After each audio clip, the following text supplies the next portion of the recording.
Halo sahabat Lamrimnesia, selamat datang di Lamrimnesia Podcast.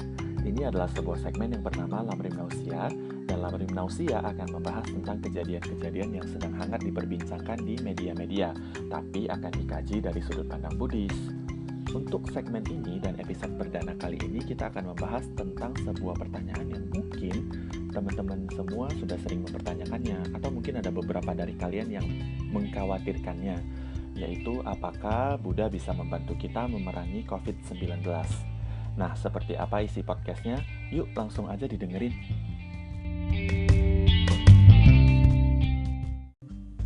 Kalau dipikir-pikir nih ya, kehadiran virus corona ini merupakan sebuah buah karma yang bersama yang pernah kita lakukan sebelumnya. Makanya tak heran jika virus ini berkembang di banyak negara di dunia. Sesuai dengan hukumnya, kita tidak akan menerima buah karma yang tidak kita perbuat, dan juga buah karma tidak akan hilang begitu saja. Jadi jangan saling menyalahkan ya di saat-saat seperti ini, karena memang karma itu hukumnya udah seperti itu. Nah, di saat seperti ini, Buddha pasti tidak akan bisa menolongmu kalau kamu sendiri tidak memiliki kesadaran untuk melindungi dirimu sendiri.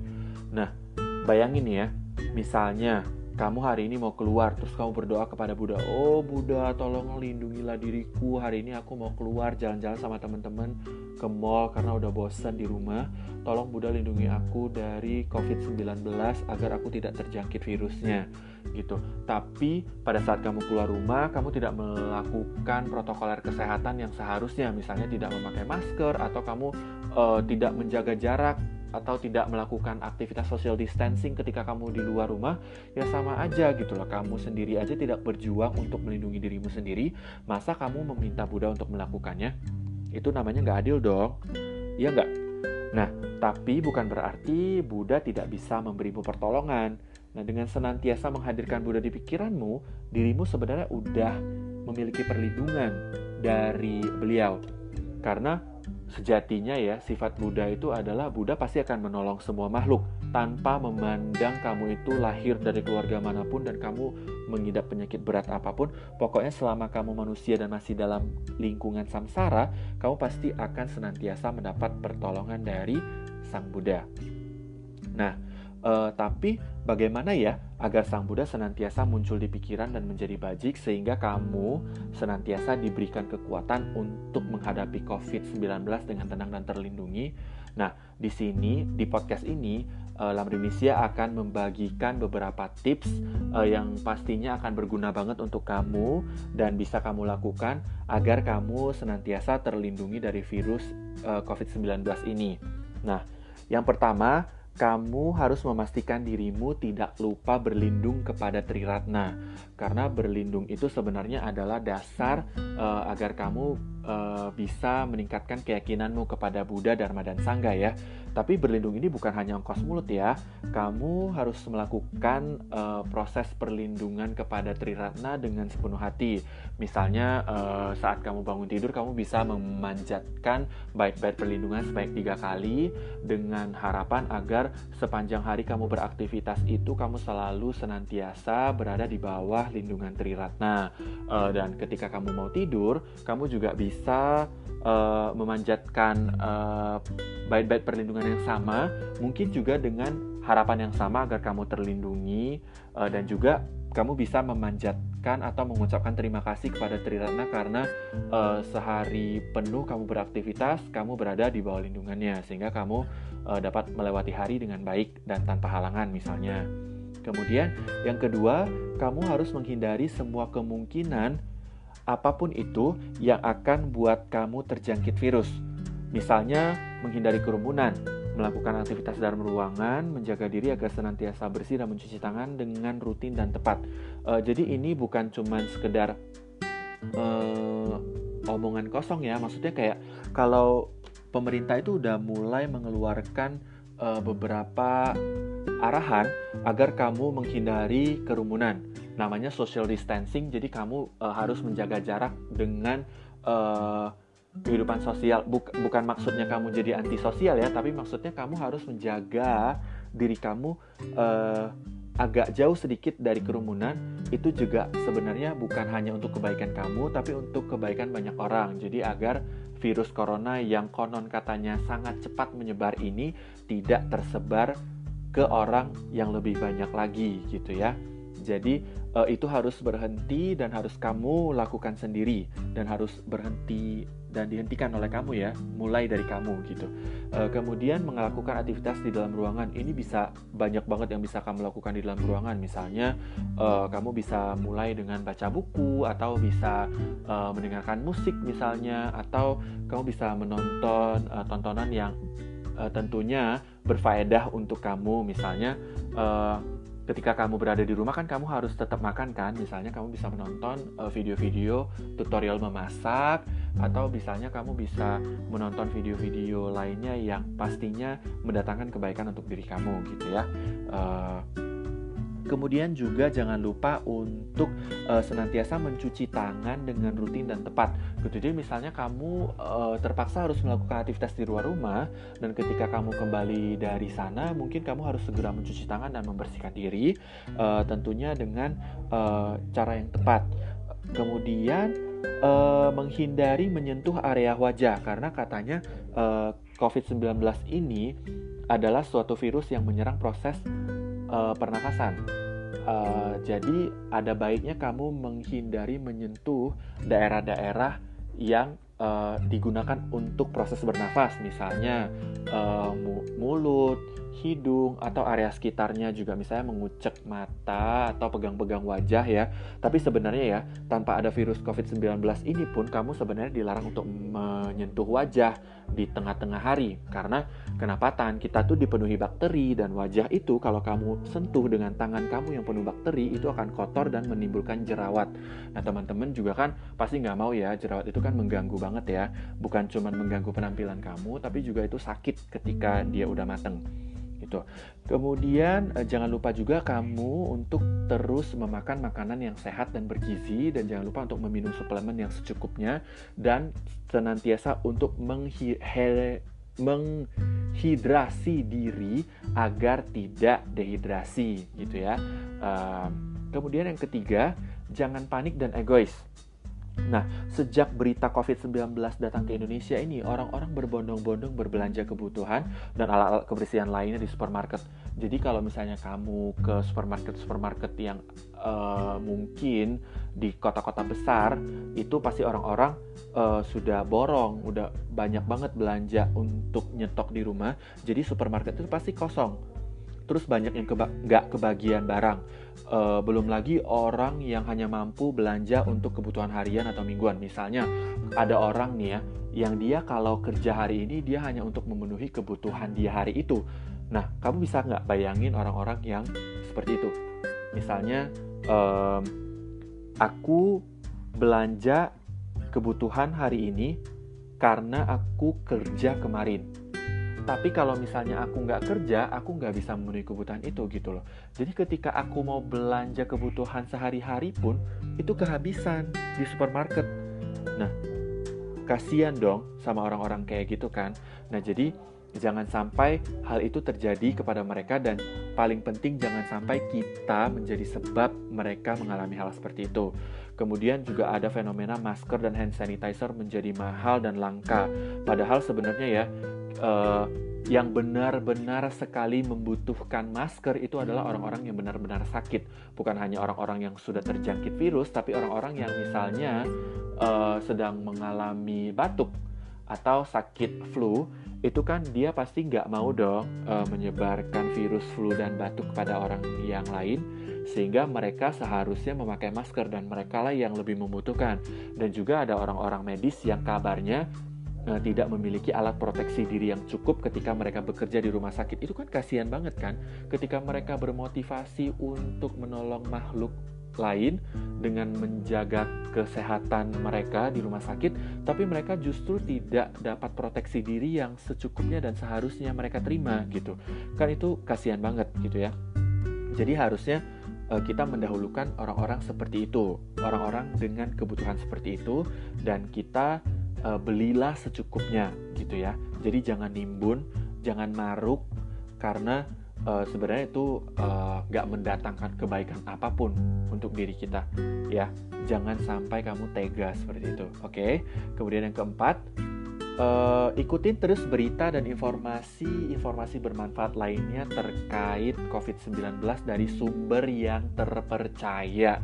Nah, sekarang nih ya, banyak banget informasi-informasi yang beredar di media sosial yang menjelaskan kemungkinan-kemungkinan dan cara-cara yang entah dari mana muncul teorinya, itu entah benar atau tidak. Misalnya kayak COVID-19 itu akan mati di ruangan dengan suhu tertentu misalnya, atau misalnya potong bawang bombay taruh di beberapa sudut ruangan nanti COVID-nya akan mati gitu. Mohon maaf nih ya, ini virus COVID-19 bukan Dracula, jadi dia nggak takut bawang teman-teman. Jadi pastikan kalau kalian sebelum melakukan sesuatu itu, pastikan untuk mengecek kebenaran informasi itu. Jadi pastikan informasi-informasi yang kalian terima itu bersumber dari orang-orang yang memang ahlinya dan terpercaya menangani masalah-masalah seperti ini gitu. Karena di masa-masa seperti ini banyak banget orang-orang yang mau cari popularitas dirinya sendiri gitu. Jadi dia orang yang biasa tiba-tiba sering jadi sinse, terus dia keluarin segala macam teori-teori yang dia dapetin untuk ya intinya untuk dia jadi populer gitu. Namanya riding the wave gitu ya. It's not a good thing. Dan jangan sampai teman-teman tertipu, apalagi jangan sampai teman-teman menjadi salah satu dari mereka. Oh my god, no. Oke? Kemudian yang kelima, jangan sampai kamu melakukan karma hitam yang menyebabkan kamu berpenyakit dan kesulitan memperoleh pengobatan seperti karma membunuh. Nah, sebenarnya ini tuh rentan banget kita lakukan sehari-hari ya. Misalnya semut itu kan dia kecil banget ya. Jadi dan dia berkeliaran di mana-mana. Itu sangat mungkin untuk kita membunuh semut gitu. Misalnya kita jalan aja di jalan gitu ya. Misalnya jalan dari Indomaret ke kosan, atau misalnya jalan dari supermarket ke kosan itu misalnya 100 langkah atau 1000 langkah, kita bisa tahu nggak kira-kira kita udah membunuh berapa banyak semut selama perjalanan itu, kan kita nggak tahu ya.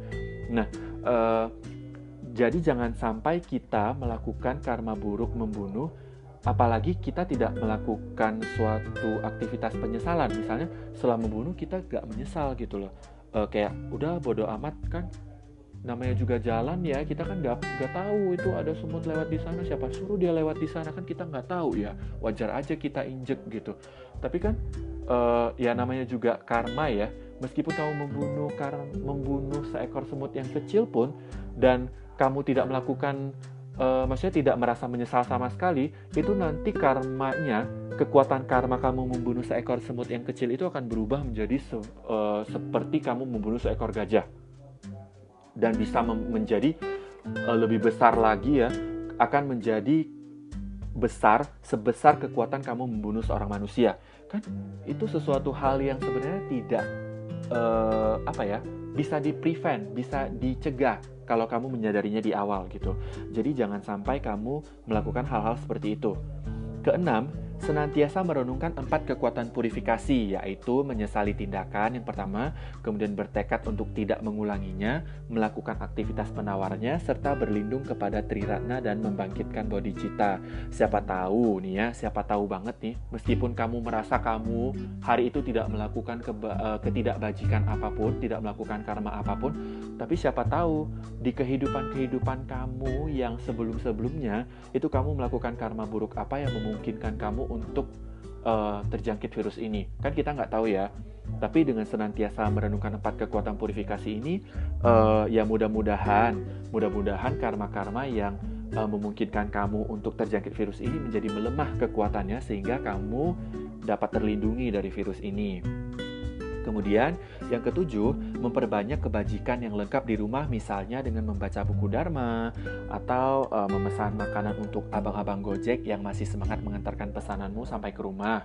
Kan katanya social distancing dan stay home ya, jadi bagi teman-teman yang mungkin tidak memungkinkan di rumahnya atau di kosannya memasak, kamu bisa memesan makanan di luar, nanti diantarkan oleh kurir. Nah, kamu mungkin bisa melakukan sedikit kebajikan dengan treat mereka dengan makanan. sebenarnya ya, kalau kita pikir-pikir, it's not a big deal, karena it's just a meal gitu. Tapi kalau misalnya kamu meletakkan posisi kamu sebagai abang Gojek itu, how do you feel gitu? Ketika kamu merasa lelah, ketika kamu merasa lost in motivation, ketika kamu merasa kayak your life is in danger karena kamu bekerja untuk melawan virus corona ini, tapi kamu mendapat secerca kebaikan dari orang-orang yang kamu nggak kenal sebelumnya. Kalau bagi aku sih, aku terharu banget, dan itu merupakan kayak bisa, bagi aku tuh kayak disuntik motivasi dan disuntik kebahagiaan sejenak gitu loh. Dan itu menyenangkan banget bagi aku, dan aku tiba-tiba merasa semangat dan termotivasi lagi untuk melakukan hal bajik yang lebih baik dan lebih banyak gitu. Nah, selain itu juga kamu bisa melakukan berdana. Nah, berdana ini sebenarnya bisa banyak cara yang kamu lakukan untuk berdana ya. Kemana aja, ini berdana kemana aja, aku nggak batesin kamu harus berdana untuk Lamrimnesia doang, meskipun ya Lamrimnesia termasuk salah satu cara, termasuk salah satu tempat bagi kamu untuk menyalurkan dana kamu ke menyalurkan dana dan melakukan kebajikan berdana. Tapi berdana itu bisa dilakukan dimanapun dan kapanpun. Ketika kamu di rumah, atau misalnya ketika kamu di WC, atau misalnya kamu lagi tidur, terus kepikiran tiba-tiba di kepala kamu tiba-tiba terbesit, wah aku ingin melakukan kebajikan berdana nih hari ini gitu. Nah itu kan udah dilandasi dengan motivasi yang baik ya, diawali dengan motivasi yang baik. Nah kemudian kamu pikir, repot nggak ya? Nggak repot, sekarang berdana itu punya banyak cara. Bisa kamu lakukan dengan ada satu teknologi yang namanya m-banking, mobile banking. Jadi kamu nggak perlu ke ATM, kamu cukup masukin password dan masukin nominal, transfer, that's it. Dana masuk dan dana bisa disalurkan untuk banyak kebutuhan baik lainnya. Dan kamu juga bisa pakai aplikasi-aplikasi banking atau aplikasi-aplikasi internet payment lainnya yang mungkin biasanya kamu pakai dengan mengejar cashback. Tapi coba kamu bayangkan, ketika kamu berdana menggunakan metode-metode pembayaran itu, kemudian kamu dapat cashback, dan cashbacknya berupa karma bajik dan kebajikan untuk hidup kamu bisa bayangin nggak? Kalau misalnya kamu lakukan itu dengan motivasi yang baik, kemudian didedikasikan untuk hal yang baik, wah itu pasti cashbacknya berlipat-lipat. Kalau kita biasa cashback cuma 30% dengan maksimal 15.000, guys, kamu melakukan kebajikan dan cashbacknya, karma baiknya berlipat-lipat, dan kemudian kamu juga bermudita banget dengan aktivitas itu, 15.000 itu nggak ada apa-apanya, saudara-saudara. Jadi kayak you guys should do this, karena ini gampang banget. It doesn't have to be a big amount of money. Itu nggak harus 500.000, nggak harus 5 juta, nggak harus 5M. Mohon maaf, nggak semua orang konglomerat ya teman-teman. Jadi kalian bisa mulai dengan 5.000 rupiah. Kalau misalnya minimalnya 10.000 ya that's it gitu loh. Nggak memaksa kamu harus nominalnya berapa. Yang penting kamu punya niat yang baik dan dilandasi dengan motivasi yang baik. Harga 5.000 itu bisa berubah jadi 5M. Percaya deh, kekuatan karma itu berlipat ganda seperti itu, teman-teman. Kemudian, jadi kalau kalian pikir-pikir nih ya, dengan semua kegampangan dan semua kepraktisan yang hadir di dunia ini gitu, kamu bisa baca buku di rumah. Buku pun kalau kalian misalnya nggak mau pegang buku kertas ya, atau misalnya mencintai dunia dan mencintai bumi dengan mengurangi penggunaan kertas, zaman sekarang tuh ada yang namanya e-book, kawan-kawan. Nah, bisa ada Google Books, ada iBook, dan kalian bisa baca buku-buku elektronik. Dan itu hanya ada di smartphone kamu. Dan satu handphone itu bisa muat ratusan bahkan ribuan judul buku. Jadi nggak perlu khawatir, kamu bisa melakukan apa aja di rumah. Bisa baca buku, bisa berdana, bisa mungkin nonton video atau dengerin musik, mungkin dengerin musik-musik chanting Tara, atau mungkin dengerin Om Mani Padme Hum yang dilantunkan dengan indah. Mungkin ya itu akan menjadi sesuatu hal yang bajik ketika kamu lakukan di rumah dan dilakukan dengan kesadaran yang penuh ya teman-teman. Jadi gak ada alasan untuk kamu tidak melakukan apapun di rumah. No leye-leye di rumah atau di kosan.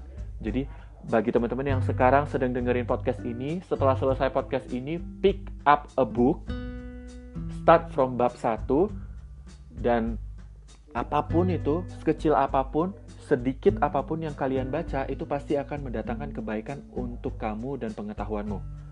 Oke, jadi bagi teman-teman, semangat aja. Mulai dari sekarang, bagi yang di rumah, gak usah khawatir. Nah, yang terakhir, setelah seharian melakukan aktivitas bajik di rumah, nah ini adalah poin paling penting. Paling penting karena tanpa adanya aktivitas ini, aktivitas 7 di atas yang udah aku sebutin tadi itu rasanya agak sia-sia. Karena aktivitas terakhir ini yang ke-8 adalah kamu berdedikasi dengan batin penuh welas asih atas kebajikan dan aktivitas-aktivitas baik lainnya yang telah kamu kumpulkan sepanjang hari. Nah, jadi ketika kamu udah melakukan aktivitas bajik, kemudian kamu udah menolong banyak orang, udah baca buku, terus berdana, terus ngasih makan ke abang-abang Gojek, terus kamu ketika malam mau tidur setelah membangkitkan setelah membaca bait-bait perlindungan, kamu harus berdedikasi. Hari ini aku telah melakukan kebajikan dengan jumlah segini.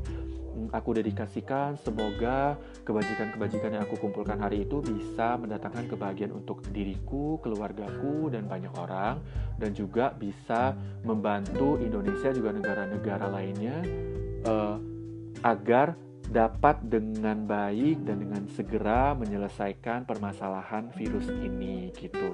Agar semua orang yang terjangkit virus ini agar segera sembuh, dan juga orang-orang yang bekerja demi kebaikan kita semua juga senantiasa berada di bawah lindungan Triratna.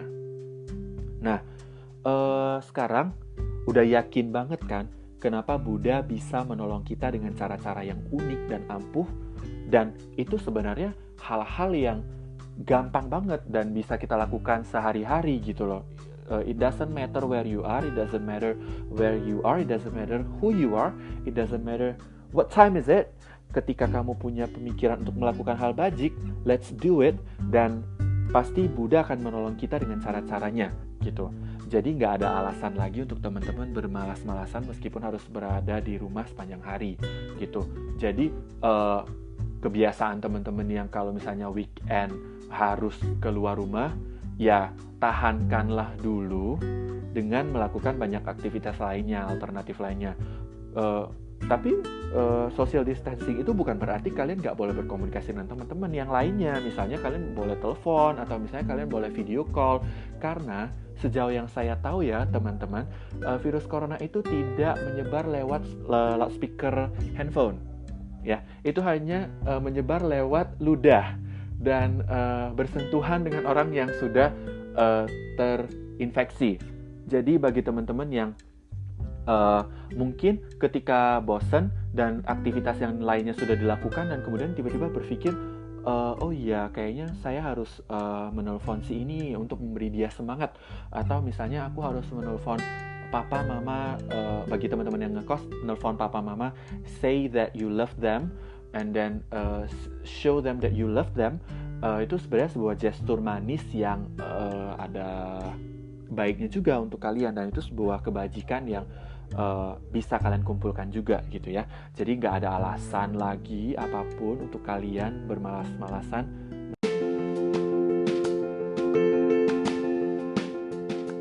Nah, sekian podcast segmen Lamri Manusia untuk episode perdana ini.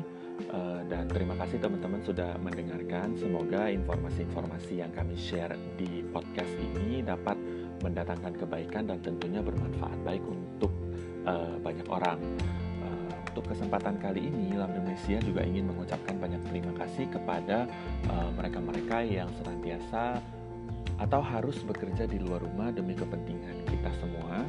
Yaitu siapakah mereka? Mereka adalah driver-driver Gojek atau driver Grab yang tetap mengantarkan makanan kepada kalian. Kemudian ada pedagang kaki lima, ada petugas kebersihan yang tetap menjaga kebersihan lingkungan tempat kita tinggal.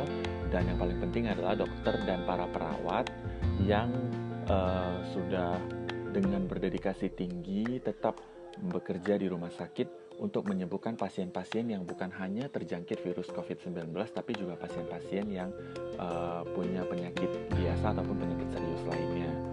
Nah, di kesempatan kali ini juga, Lamri Indonesia Store juga memberikan 5% pemasukan dari buku I Care You Care Everybody Care kepada driver ojek, pedagang kaki lima, petugas kebersihan, dokter, perawat, dan pahlawan-pahlawan lainnya yang mata pencahariannya terdampak wabah COVID-19.